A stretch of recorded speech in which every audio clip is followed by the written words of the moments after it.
Silahkan masuk. Permisi dong. Iya. Silahkan duduk Ibu. Iya dok. Nah, baik. Duduk dengan nyaman ya Ibu. Perkenalkan saya Dokter Wulan yang berjaga pada hari ini. Ada yang bisa saya bantu Ibu? Ini dok, saya cepat lelah dan sama nafas terasa pendek. Oh gitu. Baik Ibu, saya izin sambil menulis.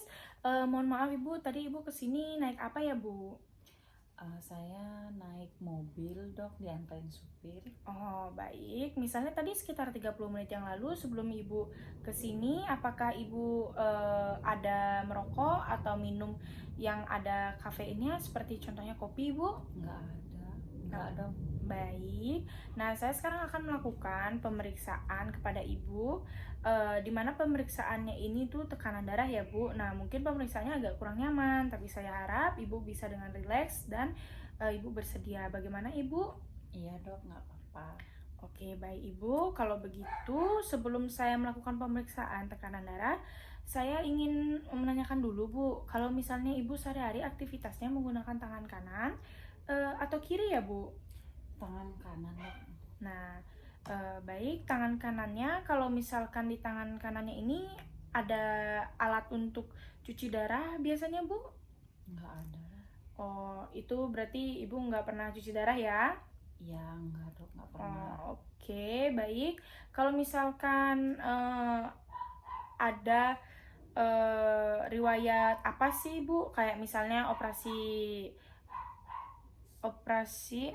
atelit di lengan sebelah kanannya, Bu?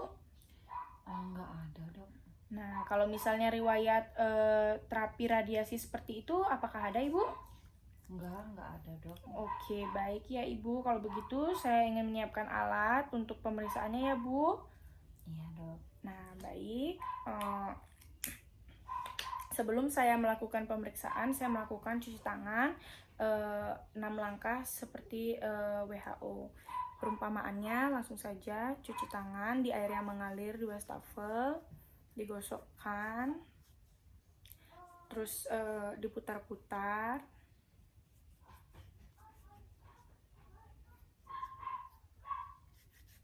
dan dibilas lagi dengan air bersih. Baik, lanjut ke berikutnya secara teknik ya sekarang Ibu. Baik, pertama saya akan ke tensi.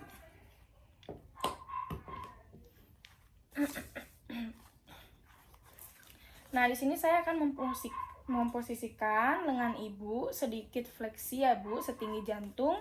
Kemudian saya akan mencari arteria brachial Ibu menggunakan 2 jari pasakubiti. Jadi di sini ya Ibu saya beri jarak. Ini posisinya Ibu anggap tetap rileks. Saya pasangkan.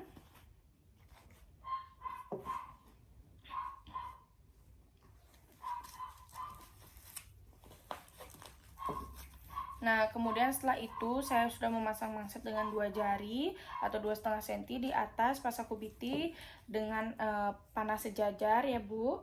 Nah, di sini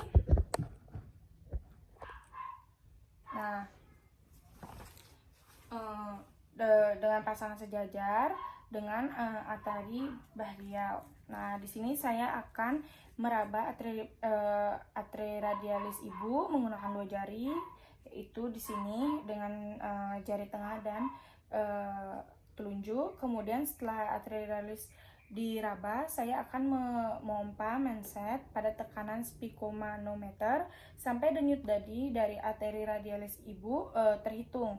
Kemudian denyut arteri radialis Ibu menghilang, saya akan menurunkan tekanan mansetnya pada spikomanometer, kemudian menunggu 15-30 detik.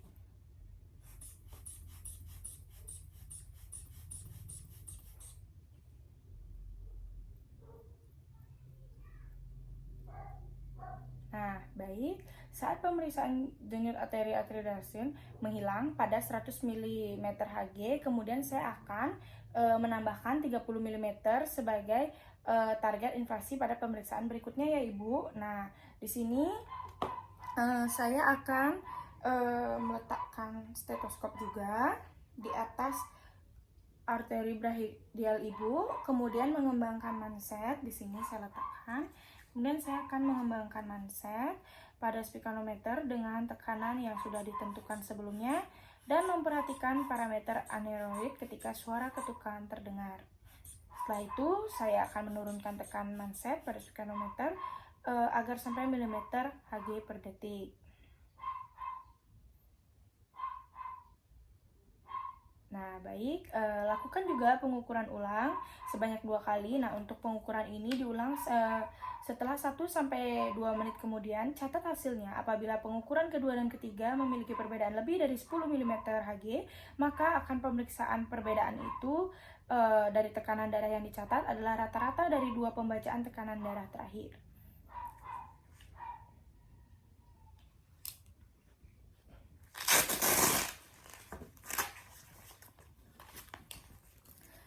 Nah, baik Bu, pemeriksaan telah selesai. Tekanan darah Ibu 100/60. Artinya tekanan darah Ibu ini normal ya Bu, tidak memiliki tekanan darah yang tinggi.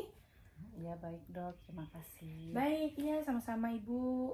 Apakah ada lagi pertanyaan yang ingin Ibu tanyakan? Tidak dok, Terima kasih ya Ibu. Terima kasih dok.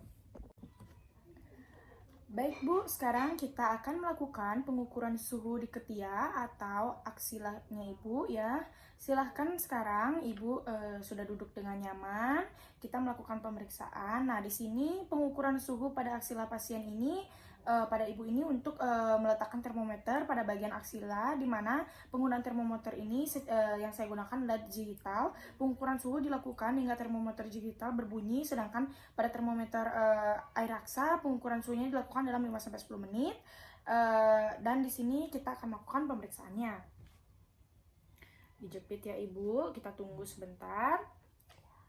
Perumpamaannya sudah bunyi dan mengeluarkan hasil 36,5 ya Ibu. Dan kita melakukan pemeriksaan ulang ya Ibu, tunggu sebentar. Kita lakukan pemeriksaan lagi sekali untuk mendapatkan hasil yang akurat. Sampai berbunyi pip pip pip. Oke, kita perumpamakan sudah lagi. Baik, hasilnya sama 36,5 derajat Celcius ya Ibu. Nah, di sini hasil pengukuran Ibu adalah suhunya normal ya Ibu. Sekarang kita akan melakukan pengukuran laju nadi ya Ibu. Nah, di sini tahap pemeriksaan laju nadi itu lakukan laju nadi pada arteri radialis pasien, nilai laju, irama, kualitas, serta ada atau tidaknya pulsus defisit. Letakkan telunjuk dan jari tengah pada pergelangan tangan pasien yang berlawanan persis di bawah ibu jari pasien. Apabila irama nadi regular dan laju nadi normal 60-100 kali, lakukan penghitungan selama 30 detik. Kemudian jumlah nadi yang terhitung dikalikan 2 untuk mendapatkan jumlah nadi dalam 1 menit. Nah, di sini apabila nanti irama dan denyut nadi tidak regular, cepat atau lambat, maka pengukuran laju nadi selama 60 detik diikuti dengan evaluasi menggunakan pengukuran laju detak jantung dengan auskultasi, karena detak jantung yang terjadi lebih awal dari yang seharusnya belum tentu dapat terdeteksi pada palpasi arteri radialis. Pulsus defisit didefinisikan sebagai perbedaan laju denyut jantung dan denyut nadi kurang denyut nadi lebih dari sama dengan 10 kali per menit dan mengidentifikasikan adanya irama atrial fibrilasi. Nah, jadi di sini saya menaruh dengan tangan telunjuk sama jari tengah. Di sini saya menghitung menggunakan jam dalam waktu 1 menit.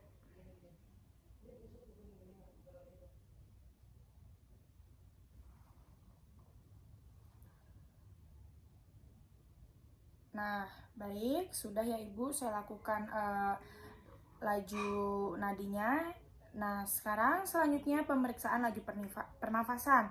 Nah, agar sambil pasien tidak mengetahuinya, pemeriksaan laju pernafasan ini dengan tahap-tahap sebagai berikut, yaitu mengamati pergerakan dinding pada pasien sembari memegang pergelangan tangan pasien setelah melakukan pengukuran nadi, agar pasien tidak merasa seperti sedang diawasi. Lakukan penilaian laju irama kedalaman, kesamaan gerak simetris atau tidaknya dinding dada kiri dan kanan, pola pernapasan, serta ada atau tidaknya usaha tambahan saat bernafas atau walk of breathing. Lakukan pengukuran laju pernafasan selama 1 menit. Nah, dilakukan sama juga, saya meletakkan jari telunjuk dan juga jari tengah saya di sini. Ibu bernafas seperti biasa dan saya menghitung waktunya dengan jam.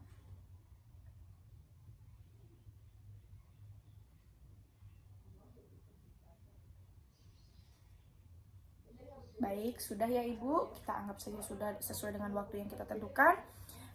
Baik, pemeriksaan telah selesai ya Ibu, dan ini hasilnya.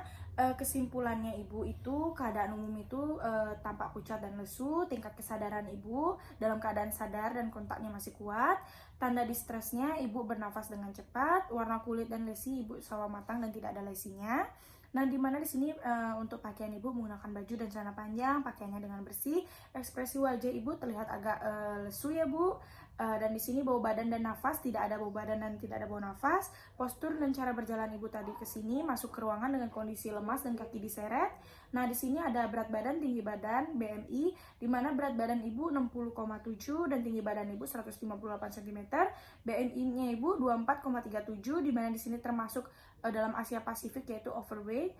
Nah, di sini vital sign-nya Ibu, tekanan darah Ibu tadi 100/60 mmHg dalam perhitungan normal, suhu tubuh Ibu 36,5 derajat Celcius normal juga ya Bu. Dan juga laju nadi Ibu 68 kali per menit, laju pernafasan Ibu 13 kali per menit. Apakah ada yang ingin Ibu tanyakan lagi? Tidak dok. Nah, baik, sekian pemeriksaannya. Terima kasih ya Ibu. Terima kasih dok.